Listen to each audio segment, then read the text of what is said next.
Siamo con il consigliere regionale e comunale della Lega Marco Dolfin perché ci sono grosse novità. La regione ha stanziato 80.000 euro di contributo per le varie bonifiche nel territorio e il comune le userà, se non sbaglio, per sistemare l'area ex Cichito che è in rovina da tanto tempo e a Isola Verde per l'ex spiaggia del Parroco, giusto? Sì, Marco, hai ragione, c'è un confinanziamento regionale di un bando, dunque merito anche all'amministrazione comunale che è riuscita a recuperare questo bando, diciamo così, sulle bonifiche.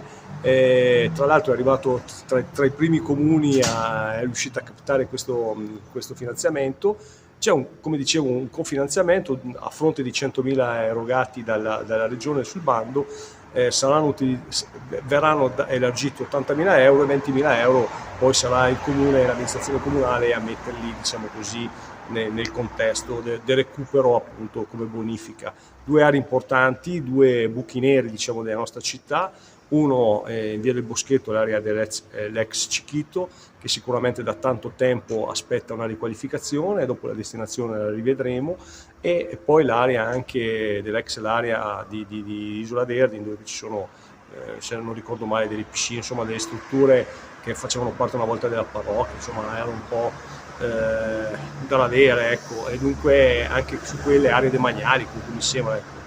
E anche su quello si farà un intervento di riqualificazione. Dunque fa piacere che l'amministrazione comunale, con tutti i problemi di personale, con tutte le difficoltà di ogni giorno, riesca ad essere sul pezzo e soprattutto portare a casa dei cofinanziamenti importanti per le casse dell'amministrazione comunale e poi dopo rigettarli con progetti funzionali per il territorio di riqualifica.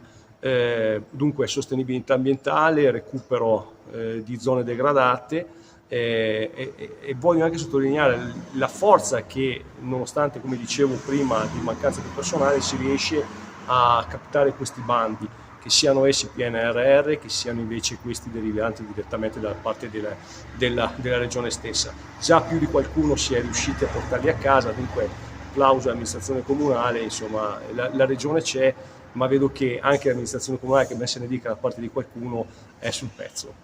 Grazie. Prego.